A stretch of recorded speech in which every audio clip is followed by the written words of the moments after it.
understanding, you know, where in the brewery, where are they making their money? And making sure that you get a significant share of that is what I mean by a business model. Is the best way to do it by selling them boxes? Is it by employing the security guards and providing them a service? What is your business model? And then your business plan is then revenue, costs, and a spreadsheet saying how much profit, how you're going to replicate this in different countries, different customers and so on, and why you're going to be worth 10 million in 5 years' time. That's your business plan. But first you've got to have a business model that says, okay, for your first customer, where is the money there? And what is going to give you the right to extract an unfair share of that value that you're creating? Yeah. We'll agree on this. So business plan, business concept, where's the money, where are your customers, what value are you adding, what's the point of differentiation? Do you just want to do this in Malta? Because you know, when you were talking about people, I mean, for me, I told Peter, this is brilliant for Malta because nobody trusts anybody here, right? You could call this mascartash.com, you know? It's like the guy hasn't moved away, so there's the way you can keep tabs on people, so I could see it working over here. So when I know, this might be something which works very well in Malta, or for all I know, because nobody else is doing it, you occupy the space. Even though I saw Dragan there. Dragan, where's Dragan? Okay, you said, well, good idea, but some things has already been implemented. What do you mean? Of course, a couple of years ago, there were, I think, even in the European Union, I can speak very loud, so don't I? Even in the European Union, there were some tendencies of regulations about the cars.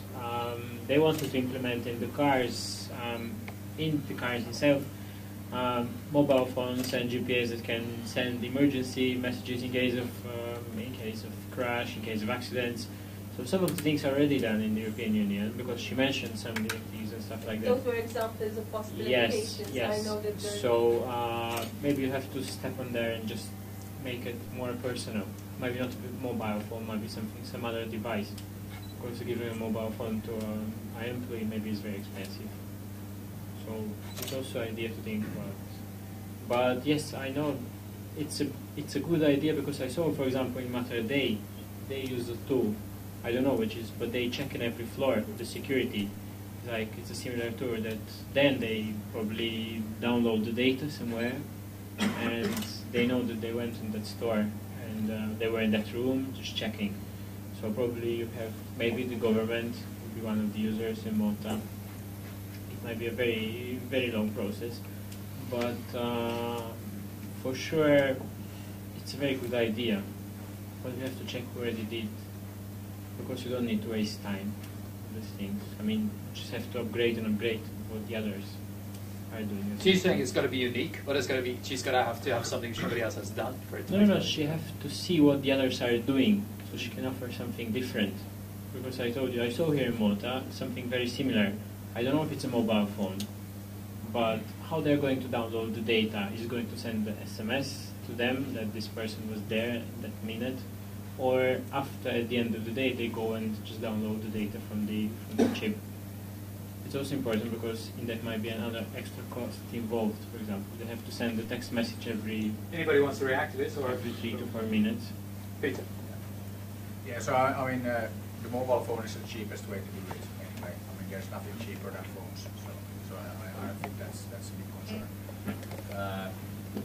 But then one thing, my biggest concern here is that it's not unique enough, because I know a lot of companies that do NFC stuff, and not that many are successful yet. So I mean, that's also remains to be seen how big that will be and when. So it's again a timing thing that okay, NFC has been around for a while, but it's okay, yeah, in transportation systems it's, you know, used, but you know, that's not like a good space for startups. But I think, okay, then taking this security angle, or you know, finding this kind of like specific niche, I think that's especially when you talk about technology like NFC, that's the right thing to do for a startup. Again, that's doable. But yeah, my biggest concern is really if it's unique enough, and if you have like a good enough idea, and of course then, you know, what kind of team you have and all of that.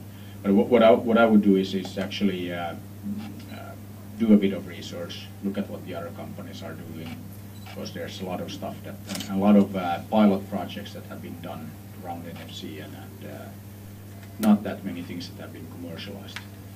But actually, one question, so why NFC? How did you come up with that? Some time ago, I used to work for Go Mobile, back when I was 16.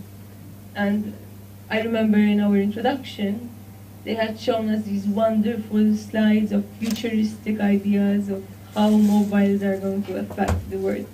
And I think it's from there that I actually got my passion.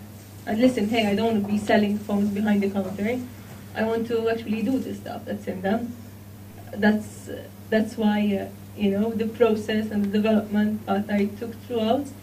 And I found the right incentives, I found the right clients, so to speak, I found the right persons to cooperate with. I said, let's give it a start, let's see where it goes.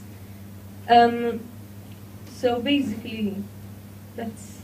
It's about how big you want to make it as well. I mean, at the end of the day, it could be, you have 15 organizing. Depends on how big you want to grow this, this company of yours. I mean, because you'll be fine with 15 customers perhaps, and it's a very niche market, just bespoke systems you're building for people, so it's more of a consultative process on our individual customer. But then if you say, I want to, capture so much market share, then it's a totally different ballgame you're going to be in.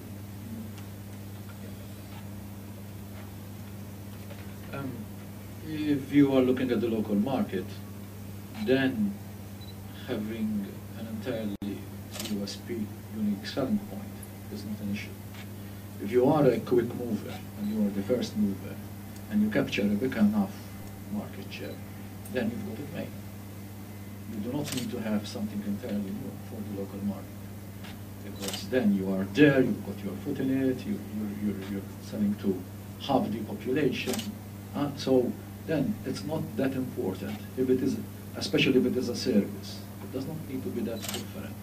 On the other hand, if you want to develop a product and sell it overseas, then first of all you have to do a patent search. Has this been done? You cannot just go and do something. Like with the board controller. What's new about that? Is that covered in the States? Is there a patent for the why? Is he infringing on that? What is his unique? And what is different? Because they could stop him selling it over there if he has not done his work properly. I'm certain that you have that. We have a few patents on that one. See, so you cannot just go and say, oh, yes, this is something which, what's different? People will invest in you if you can get patents on that. If it is a service, in the States you can patent services, okay? In the States you can patent a way of doing things. In Europe that's not possible. I cannot patent a process. I cannot do that. So here it's not okay. You are producing a service, a process. Okay, so do it well, do it quickly, and be there first. But exporting it then overseas, you will have competition with much larger players who will get your idea and copy it because you cannot patent it. Okay, they will not copy the software because that's copyrightable, but the idea is free for all. So it depends what you want to do. I'm not saying that your idea is not good. I think for the local market, if you do it here and you're first, and you do a good enough job, then you corner enough of the market and you make. It's okay. Xavier, yes, but today, in fact, we did not present a business perspective, we just presented a practical perspective. But yes, our target is that, to actually target the local market, get enough to kickstart for an idea, then you go into the patent. So now it's a generic idea, no problem doing that, just applying solutions right now. When we have a patent idea, I'm fortunate enough to have studied European studies. I've specialized in the legal aspect. So then I am a bit aware of the scenario involved and what homework needs to be done. But I have not done that. One comment on that. That you have to be very careful, because once you put a product on the market and you don't patent it, then anybody can copy it. No. But what you said, I'll put things on the market, see how it goes, and then if I create something which is patented. That's local. But